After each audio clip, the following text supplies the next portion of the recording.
जय श्री कृष्णा। राधे राधे सभी को। कर्माबाई को मारवाड़ की मीरा भी कहा जाता है। जब जब भगवान कृष्ण का उल्लेख आता है, कर्मा का नाम भी आ ही जाता है। वे भगवान की महान भक्त थीं और भगवान श्री कृष्ण उनके हाथ से प्रतिदिन भोजन ग्रहण कर भोग की थाली रिक्त कर देते थे। राजस्थान के नागौर जिले की मकराना तहसील में एक गांव है कालवा। इस गांव में जीवन राम डूडी के घर 1615 ईस्वी में एक पुत्री का जन्म हुआ। भगवान की बहुत मन्नतें मांगने के बाद इसका जन्म हुआ था। नाम रखा गया कर्मा। कर्मा के चेहरे पर अनोखी आभा रहती थी। जीवन राम स्वयं धार्मिक पुरुष एवं अनन्य कृष्ण भक्त थे। उन्होंने भगवान के नाम मदन मोहन से अपने घर में कृष्ण भगवान का मंदिर बना रखा था। वे प्रतिदिन भगवान कृष्ण की पूजा करते और भोग लगाते तथा भगवान को भोग लगाने के बाद ही भोजन ग्रहण करते। यह उनके घर का नित्य का नियम था। इसी प्रकार समय बीतता गया। कर्माबाई दिन प्रतिदिन अपने पिता को श्री कृष्ण भगवान की पूजा करते देखती, उनको भोग लगाते देखती। यही सब देखते सीखते कर्माबाई का बचपन बीत गया।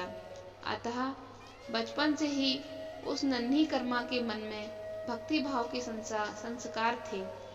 इन्हीं संस्कारों के बीच पलते बढ़ते कर्मा 13 वर्ष की हो गई। एक बार जीवन राम को कार्तिक पूर्णिमा स्नान के लिए पुष्कर जाना था। उनकी पत्नी भी उनके साथ जा रही थी। वे कर्मा को भी साथ ले जाना चाहते थे, लेकिन एक समस्या आ गई। उनकी अनुपस्थिति में भगवान को भोग कौन लगाता। इसलिए उन्होंने कर्मा को अपने यह जिम्मेदारी सौंपी और बोली, पुत्री, हम दोनों पुष्कर स्नान के लिए जा रहे हैं। तुम सुबह भगवान को भोग लगाना और उसके बाद ही भोजन करना। कर्मा ने यह जिम्मेदारी सहर्ष स्वीकार कर ली। माता पिता के तीर्थ यात्रा के लिए जाने पर कर्मा ने सुबह स्नान आदि कर बाजरे का खिचड़ा बनाया और पूजा के लिए अपने घर में बने भगवान के मंदिर के समीप आ गई। भोग की थाल भगवान के सामने रखकर हाथ जोड़कर बोली, हे प्रभु, भूख लगे तो भोग लगाना हुआ है, आप भोग ग्रहण कर लेना, तब तक मैं घर के काम कर लेती हूँ। इसके बाद वह काम में जुट गई। बीच बीच में वह थाली देखने आती, लेकिन भगवान ने खिचड़ा नहीं खाया था। बहुत देर होने के बाद जब भगवान जी ने भोग ग्रहण नहीं किया तो उसे चिंता हुई कि क्या पता भगवान जी को खिचड़े में स्वाद, इसमें घी की या गुड़ की कमी रह गई क्या। फिर जाकर उसने गुड़ व घी मिलाया और वहीं बैठ गई, लेकिन भगवान ने फिर भी भोग ग्रहण नहीं किया।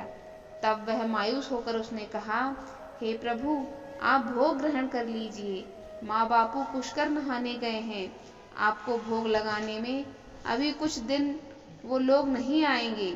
आपको भोग लगाने की जिम्मेदारी मुझे दी गई है, इसलिए आपके भोग लगाने के बाद ही मैं खाना खाऊंगी। परंतु भगवान जी ने फिर भी भोग ग्रहण करना शुरू नहीं किया। फिर कर्मा ने उनसे शिकायत करते हुए बोली, माँ पिताजी जब भोग लगाते हैं तब तो आप भोग ग्रहण कर लेते हैं, फिर आज क्यों भूखे बैठे हैं। इतनी देर हो गई है, खुद भी भूखे बैठे हैं और मुझे भी भूखा रखा है। यह सब बोलकर वह भगवान के भोग ग्रहण करने की प्रतीक्षा करने लगी।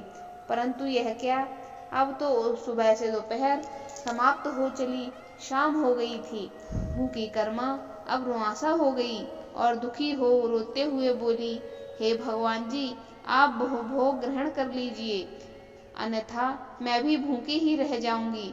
अंततः कान्हा के काठ की मूर्ति से आवाज आई। कान्हा बोले, कर्मा, तूने पट बंद नहीं किया, नहीं तो मैं भोग ग्रहण कैसे करूं। यह सुनकर कर्मा ने पट खींचकर ओट कर दी। भगवान श्री कृष्ण ने खिचड़े का भोग ग्रहण किया और पूरी थाली खाली हो गई। कर्मा ने पलट कर देखा तो भोग की थाली में भोग नहीं था। अब कर्मा बोली, भगवान जी, इतनी सी बात थी तो इतने पहले बता देते, खुद भी भूखे रहे और मुझे भी भूखा रखा। इसके बाद कर्मा ने खिचड़ा खाया। अब तो प्रतिदिन कर्मा खिचड़ा बनाती और भगवान जी को भोग ग्रहण करने आते। इसी बीच उसे लगने लगा कि उसे सबसे पहले भगवान को भोग लगा देना चाहिए। क्या पता उन्हें जल्दी भूख लग जाती हो। साफ सफाई, नहाने धोने के कारण भगवान के भोग में देर हो जाती हो। फिर वह सबसे पहले उठकर भोग बनाती और प्रभु को भोग लगाती, फिर अपने दिन भर के काम करती।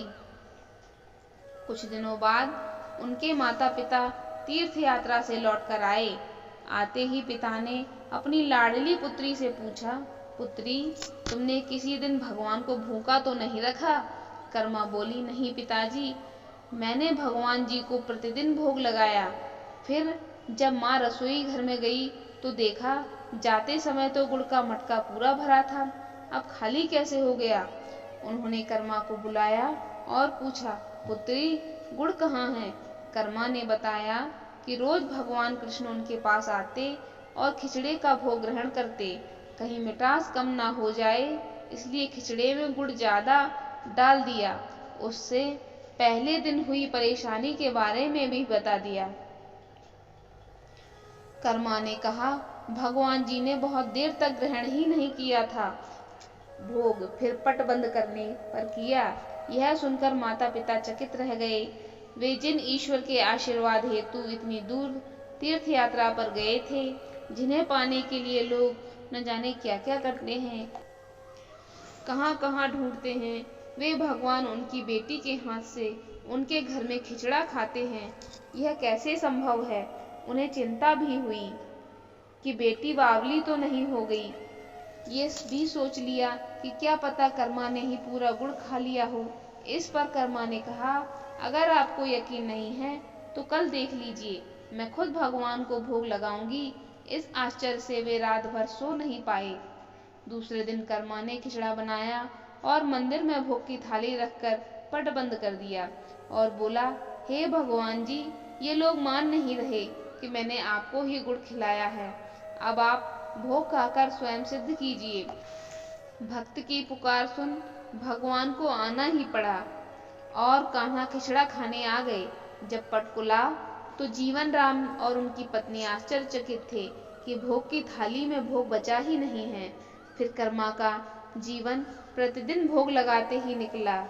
जब उनके माता पिता नहीं रहे तब वे एक दिन अपने कान्हा की मूर्ति साथ लेकर तीर्थाटन के लिए निकल पड़ी, परंतु भगवान की कृपा से उन्हें हर दिन खिचड़ा बनाने के संसाधन मिल ही जाते और वे प्रतिदिन कान्हा को खिचड़ा खिला लेती।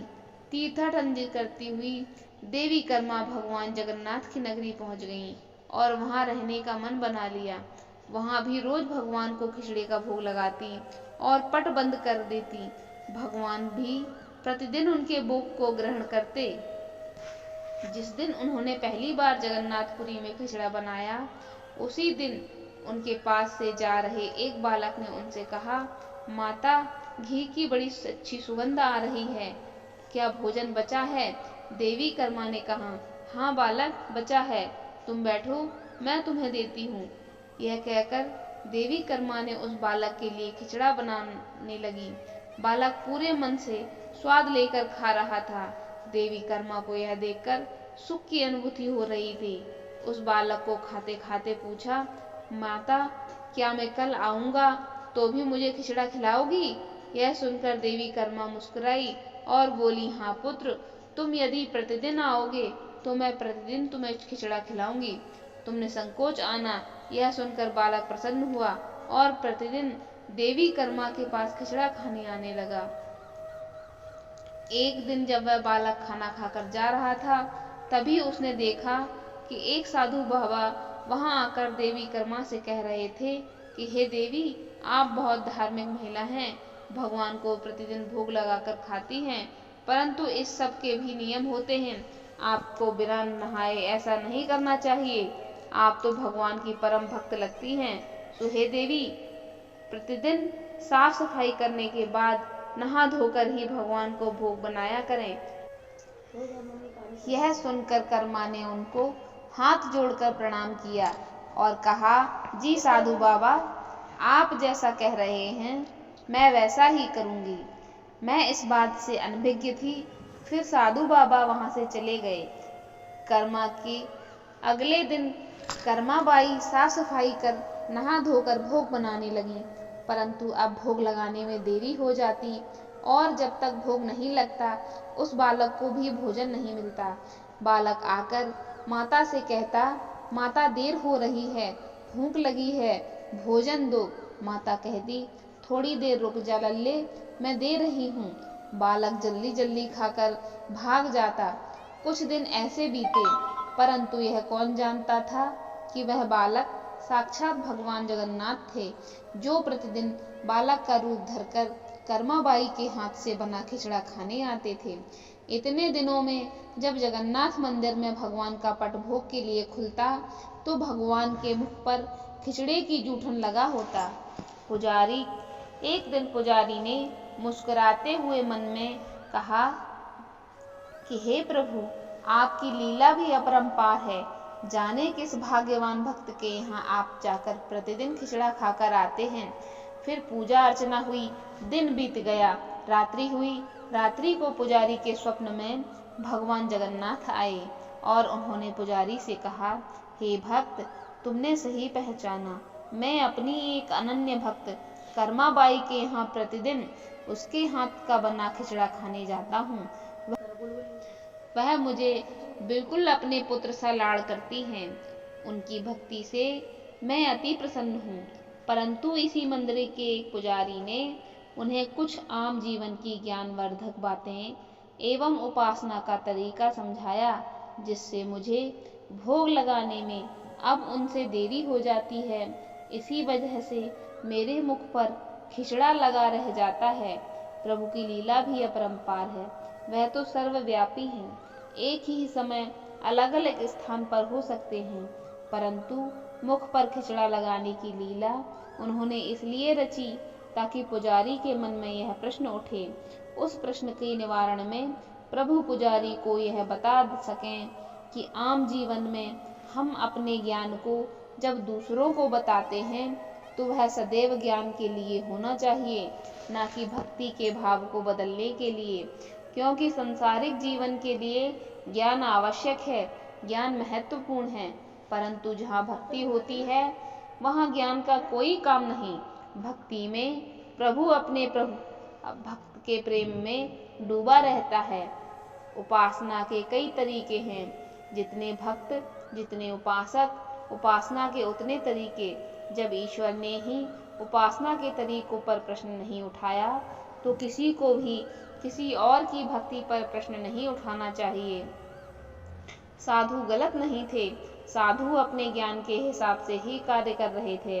वह सही थे, परंतु उन्हें यह पता नहीं था कि जो महिला प्रभु को बिना नहाए खाना देती है उसका भाव सिर्फ इतना था कि मेरे प्रभु को जल्दी खाना मिल जाए, वह भूखे ना रहें। और वह प्रेम भाव प्रभु के लिए हर नियम से ऊपर था। इन बातों को सुनकर पुजारी जी और साधु बाबा को बुलाकर यह बात कही। साधु बाबा को भी अपनी गलती का एहसास हुआ कि वह भगवान और भक्त के बीच में आ रहे थे, और उन्होंने बिना समय गवाए माता कर्मा के पास जाकर कहा कि हे देवी, आप जैसे प्रभु को पहले भोग लगाती थी वैसे ही लगाइए। मैं आपकी भक्ति नहीं समझ पाया, इसलिए मुझे क्षमा करें। देवी कर्मा ने कहा, जी ठीक है, मैं कल से फिर से उसी समय पर वैसे ही भोग लगाऊंगी। माता कर्मा ने फिर उसी तरीके से भोग लगाना शुरू कर दिया और भगवान के मुख पर खिचड़े का जूठन अब नहीं लगा होता। ऐसे ही कई वर्ष बीत गए। एक दिन पुजारी ने देखा भगवान की आंखों से अश्रु बह रहे हैं और वह भोग ग्रहण नहीं कर रहे हैं। तब उन्होंने मन ही मन फिर से पूछा, हे प्रभु, ऐसा कौन सा अपराध मुझसे हुआ है? आपने भोजन ग्रहण नहीं किया और आपकी आंखों से आंसू भी बह रहे हैं। प्रभु, यदि हमसे कोई अपराध हुआ है तो हमें क्षमा करें और भोग ग्रहण करें। आपके भक्तजन प्रसाद के लिए प्रतीक्षा कर रहे हैं। फिर क्या था, भक्त वत्सल प्रभु ने प्रसाद ग्रहण कर लिया, परंतु प्रभु के भोग देर से ग्रहण करने की बात और उनके आंखों से अश्रु बहने की बात पूरे प्रजा में तेजी से फैल गई। यह बात महाराज तक पहुंची। महाराज अति शीघ्र मंदिर पहुंचे और वे पुजारी जी से विचार विमर्श करने लगे। फिर उन दोनों ने भगवान के पास हाथ जोड़कर विनती की कि प्रभु कृपया हमें बताएं कि इस बात का क्या संदेश है। रात्रि पहर जब वह सो रहे थे, तब भगवान राजा के सपने में आए और उन्होंने कहा कि मेरी एक अनन्य भक्त थी कर्माबाई, जो प्रतिदिन मुझे खिचड़े का भोग लगाती थी और मैं प्रतिदिन उनके यहाँ बालक रूप में जाकर खाया करता था। परंतु आज उन्होंने अपनी अंतिम श्वास लिए और मुझ में सदैव के लिए लीन हो गईं। अब मुझे बालक की तरह प्रेम कर कौन खिचड़ा खिलाएगा। यह सुनकर महाराज जी ने अपने सपने में ही भगवान से कहा कि प्रभु, आज से प्रतिदिन आपके भोग में कर्माबाई का खिचड़ा भी चढ़ेगा। यही सपना उन्होंने अपने दरबार में सुनाया और उसी दिन से भगवान जगन्नाथ के भोग में कर्माबाई का खिचड़ा भी चढ़ने लगा। यह थी भक्त कर्माबाई की कथा और उनके खिचड़े से जुड़ी प्रभु की लीला। दोस्तों, अगर आपको यह कथा अच्छी लगी हो तो इस वीडियो को एक लाइक कर दीजिए और इसी तरह की वीडियो आगे देखने के लिए हमारे चैनल को सब्सक्राइब कर लीजिए। धन्यवाद।